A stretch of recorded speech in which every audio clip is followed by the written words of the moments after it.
It has 7 fire towers. That's all I know about it. There are pictures. You'll find pictures of it in Time Killer. And Slaine the King, I think. Actually, there are pictures of it in the Horn Guide as well. It's drawn differently though. There's no fortress there, of course, in the real world, but there's a mountain. And Dinas Emrys, I think it means mountain. Emrys. Dinas means mountain range or something like that. And Emrys means ambrosius, something like that. Apparently that's Merathin's last name. Merathin Ambrosius.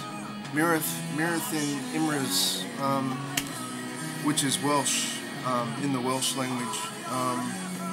Anyway, that's the pronunciation, I think. Pronounce it as you see fit when you read it. Merathin. And that's not quite the same character. He dresses differently in the comic book. He wears a black suit. He's a type of druid, a good druid sorcerer,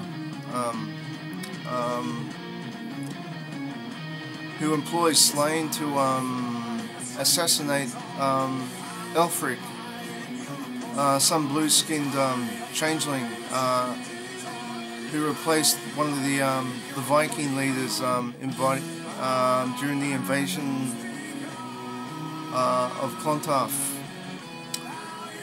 where the Vikings fought the Britons, the Brits, or the Irish Brits, when they first became Catholics, I think. Brian Boru was the leader of the Brits, the Celtic Brits. They took his life. I think they won that one. That's why we have a lot of Vikings in Britain. Settled Vikings. They're called Saxons, I think, after they settled. Anyway, Elfric replaced the leader, and he fought with Slaine, and Slaine defeated him, but not completely. Whenever he defeats Elfric, Elfric is transported back to his home, his own dimension, which is one of the Elworlds. Elworlds are kind of like inside the Earth. There are 4 of them, and they're split diagonally, hence why they are called Elworlds, because they are shaped like L's, the letter L. It's very weird. Then Slaine is transported. Slaine actually dies, but is brought back to life when Nest, one of his human companions, who's a young farm girl who grew up on a dragon farm at Wyrmshead. It's called Wyrmshead Farm, and it's actually a real place in the real world, which has the same name. It's called Wyrmshead, but it's on a beach. It's called Rossley Beach, and it's near Swansea in Wales, in the south. I could show you on Google Earth where all these places are. Of course, there's no farm, and during the time of Slaine, it was all plains, moorlands. I guess the bit where the farm was on raised ground. It's called the Gower, if that means anything to you. The word Gower. And there was a fogu and a blowhole, and yeah, there's actually a blowhole there in real life, but it's under the waves. And there's this rock formation that Glenn Fabry drew as he was drawing that part of the story, and it's there. It's the part that is called Wyrmshead. it's kind of shaped like a dragon. You might imagine it's a dragon rising from the waves of the ocean.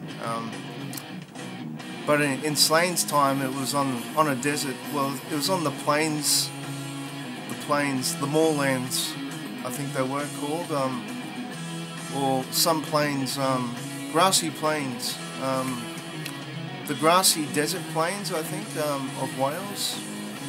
Look that up. Which was also surrounded by moorland, where Britain is separated from Ireland. Anyway, that's where Ness came from. She was a farm girl, and she escaped from her farm after stabbing her uncle, who owned it, Uncle Lug, and they stole the Naka, which was a bull dragon, a young male dragon, and flew away on his back with Ukko, Slaine's dwarven companion, and they immediately flew to the fortress of Dinas Emrys, where to meet with Mirathon, because Slaine had been given the plans. Well, no, I'm not sure if he had the book, but he'd been given the knowledge that that Slaine, his arch rival and nemesis, who's an undead wizard, sort of like a lyke, who had shed his skin and was skinless and rotting and insane. He lives in a cave in the south on the Pyrenees, and the cave is actually a real place too. It's got a French or Spanish, yeah, it's got a Spanish name, and it's got paintings inside it, which were made famous by Simon Bisley's artwork in Slaine the Horn God, which is the graphic novel that came afterwards, after Slaine the King. It's very famous, Slaine the Horn God. It's the way it was done, the artwork, very colourful. The characters were drawn very large, kind of like Warcraft. Yeah, in the same vein as that. Anyway, Slaine had travelled north from Karnak, which is a real place, where there are all these standing stones, and you can actually go there and find the standing stones of Karnak today, if you want to travel there. Karnak is near France, somewhere, Paris, France. And this cave where the Slaine is actually based is on the Pyrenees mountain range somewhere. I can't find it exactly. In Spain somewhere, which is next near Karnak. Anyway, Slaine travelled from this place in a flying ship. I forget what it was called. No, it's called a cloud curragh. And he travelled north for free on this flying ship because the undead wizard that owns it, Slaine, another Droon, a lot like Lord Weird Slaine or Slaine. Yeah, he owned it, and he was actually on the run from Slaine after he stole his book of Ragnarok, where Slaine was planning to flood Tír na nÓg. And this actually happens in real life. This is the flooding that separated Britain from Ireland and Britain from France and Spain and France, whatever, in the north. Of course, in those days, no one had settled in the British Isles. No one was living there. Pat Mills, the author of Slaine, actually wrote that down as a reminder. I think that was at the beginning of the latest edition of The Horn God, or one of the earlier graphic novels. He actually stressed that he intentionally altered history. Of course, Slaine's semi-fictional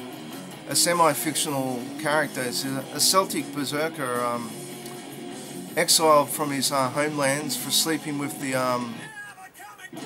young wife maiden of the his chieftain of the Sassia tribe in Tara, Ireland, and he was exiled for years until he was in his late 20s, I think, mid 20s. He was actually exiled from the age of 17, I think. Yeah, 15 or 17. Because he snuck into the hut that belonged to the chieftain of his tribe and found his maiden bride to be 15-year-old girl. Of course, that thing happens in real life too, and we just don't talk about it. Slaine was the same age. Young love. She has his baby, by the way. They actually get married later on after the chieftain goes into the earth. See, all the kings of all the Celtic kings of the tribes of the Earth Goddess, they only reign for 7 years, and then they're put into the earth, and they choose another king. And this chieftain, I forget his name. He had to go into the earth earlier because he failed the tribe.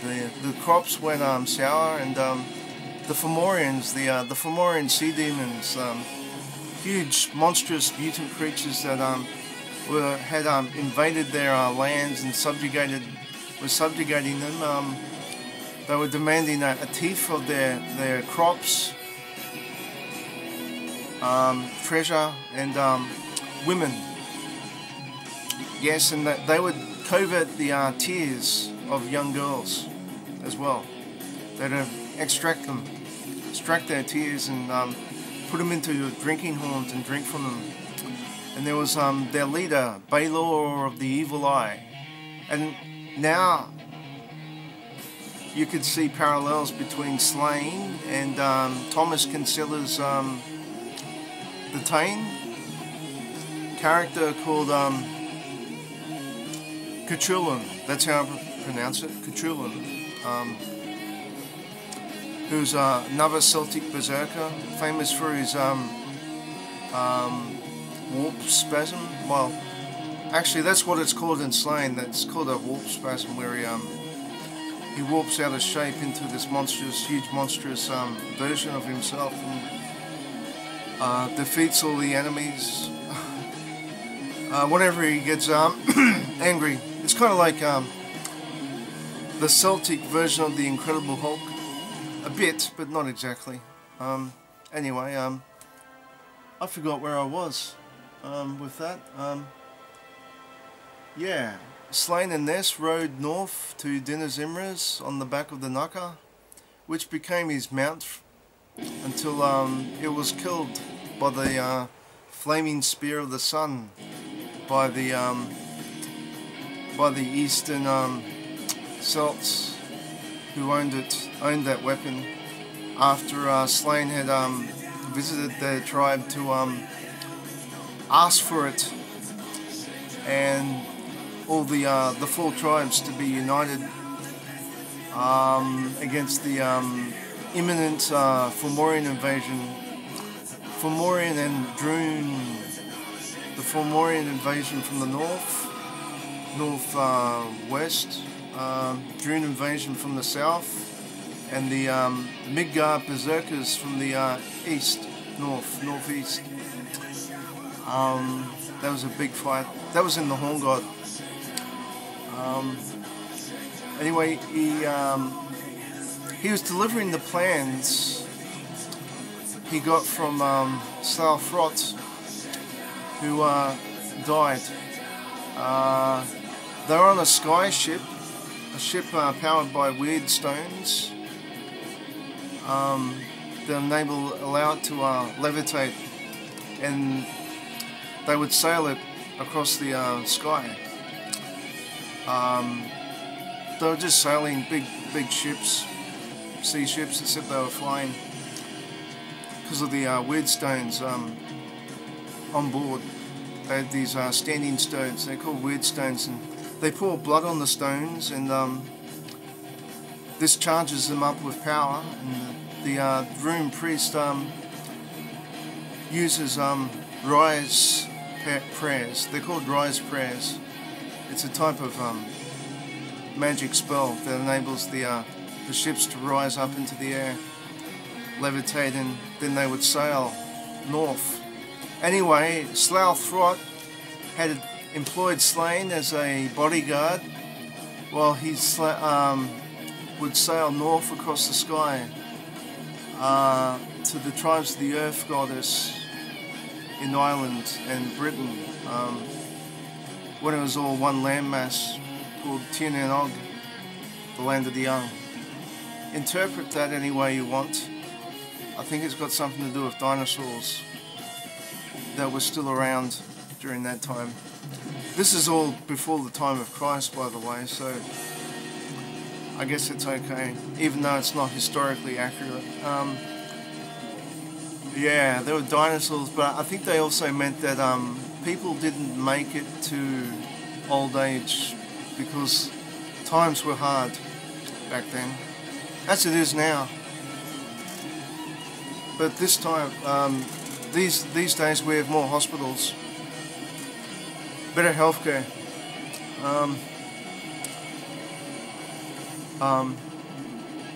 Government's looking after us. But back then there was nothing, not much by comparison.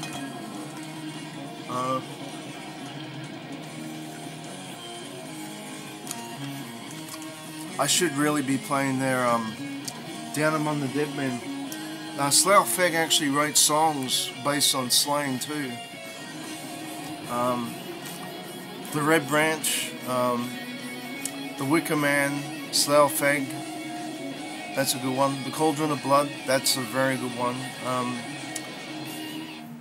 A Warp Spasm, Beast of the Brock, and they wrote a lot of Celtic themed music that wasn't not directly connected to Slaine at all, but you could almost they actually mentioned the Sasir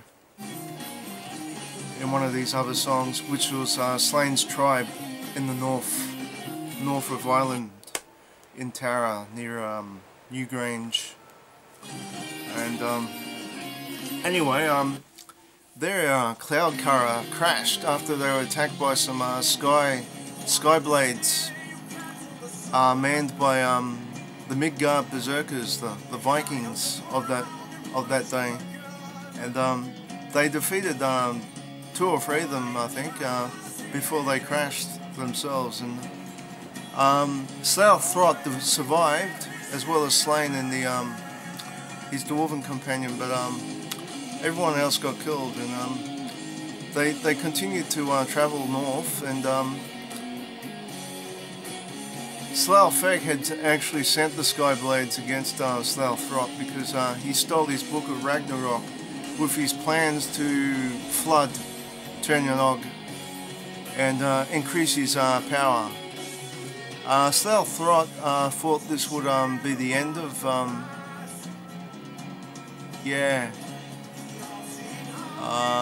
did not want this to happen for some reason, so he stole his book. And I don't know if Slaine and Ilko got the book after Slaine expires, because he was attacked by earthworms and eaten alive. He drew the circle of protection around him to protect him from the animals that have been ensorcelled to hunt him down by Slaine. But the circle of protection didn't protect him from the earthworms underneath the ground.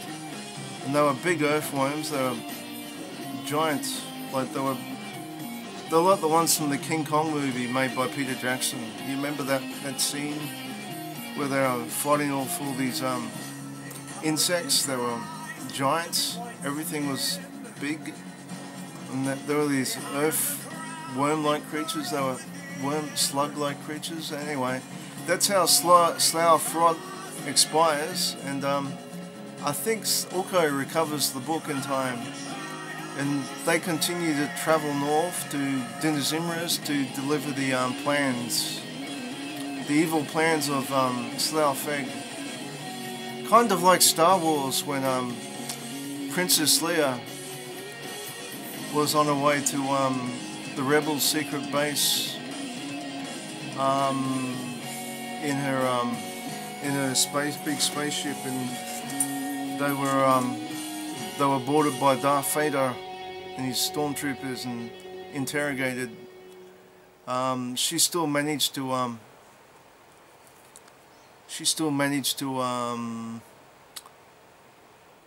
store the secret plans on R2-D2, who with C-3PO hopped on a whatever they call it, a pod, an escape pod that dropped onto Tatooine. You know how the story goes. Anyway, yeah, that's Slaine. That's Meridian Emrys. That's what I used to call him. I think it's Meridian Emrys, which is kind of like Merlin. See, Merlin was Meridian's half Cithron, half Atlantean, which was one of the earlier races of human, where Cithron is a demonic alien, and his father was the Cithron leader, which is just a giant evil, sort of like a goblin head that walked around on 3 arms or legs. No, there were 3 arms, armed appendages, which is a common, which is actually a symbol they use in Welsh or Celtic mythology, I think. Anyway, that was his father. And it's kind of like Merlin too, who was half human, half demon. One of his parents was a demon, and that's why he's a powerful wizard. Merlin even appears in one of the later Slaine stories, Treasures of Britain, where he visits King Arthur, sent forward in time via the Cauldron of Blood by the Earth Mother, Danu. Anyway, enough of that. That's Glenn Fabry's book. I've got 27 minutes. Once again, I've used up a lot of time. I've wasted a lot of time. I really meant to be talking about my World of Darkness books. I'm just showing you my other books. This is another book I got for Easter from my parents a long time ago. Aztecs, I think. Mysteries of Archaeology. It's a treasure.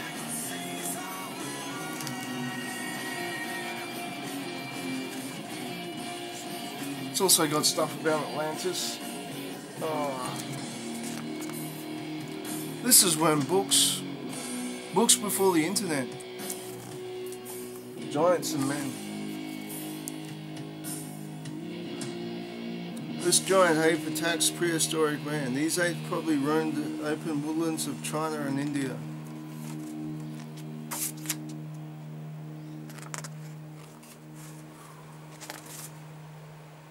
Make a giant jawbone. I've already got one. Temple of the Sun, Stonehenge, which also was in Slaine, and it still stands today, Stonehenge, and the south of Britain somewhere. I forget the exact name of the place. It's on the tip of my tongue, but I can't remember it. And it appeared in Slaine the King when he was when they were testing him for kingship. It's one of the places he's visited with Nest and okay, his dwarf. Nest took the speckled face. She's a redhead girl, known for her freckles. A real ginger. Stonehenge. Man, it's probably Somerset. It's in Somerset.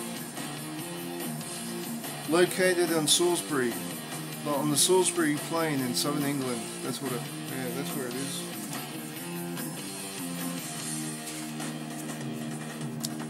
You can actually reconstruct it from clay if you follow these instructions.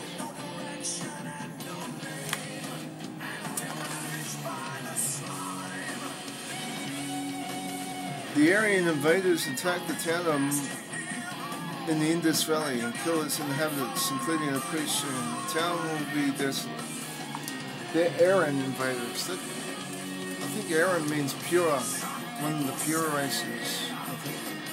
Well, they could be Nazis, but they don't look that way. I'm not sure if they're Nazis in those days. The Indus River Valley of Pakistan. The Indus civilization.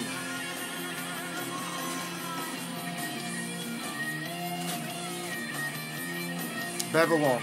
The Hanging Gardens of Babylon.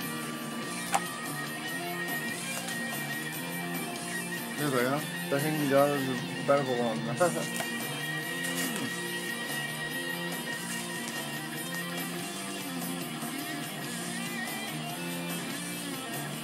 The Great Rebellion.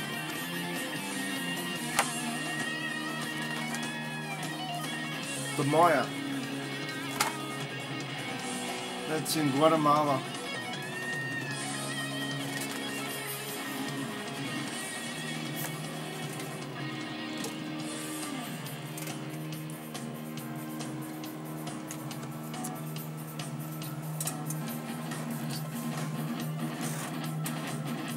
Paint a Mayan folding book.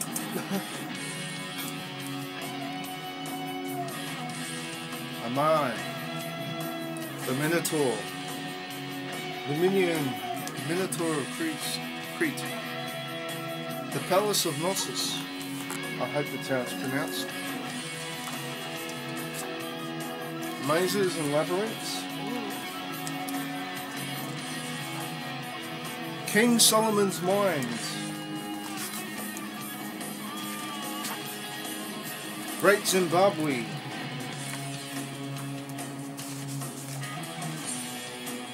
Build an ancient settlement. The sacrifice. This is the famous peat bog man. He was a mummified man found in a peat bog somewhere in Britain or Ireland. It's got the details here. The village elder of Toland prepares to sacrifice himself for his people's good. They say it was a self-sacrifice. I got a hunch it was more of a mugging. They probably mugged him. He got someone to take his place. But they didn't take his clothing. He was wearing this get-up, you can see that. It was a cold, bitter day 2,000 years ago. An icy wind whipped thick, dull grey clouds across the sky. A group of people stood huddled together near a gnarled and broken tree. On one side of them, the great marsh of Toland, Fen, in Jutland. Jutland? I think that's somewhere in Norway, or near Norway. I thought it was in Britain. Anyway, you can look that up on the internet if you want to find out more. Just look up the famous peat bogman of Toland. That's spelled T-O-L-L-U-N-D. Jutland, spelled J-U-T-L-A-N-D.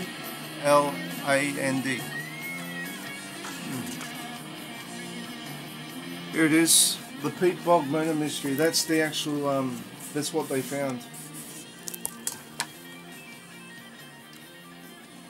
It's in Norway.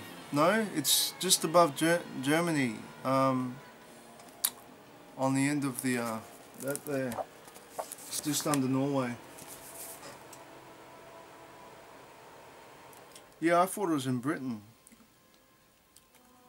That's how they lived in those times.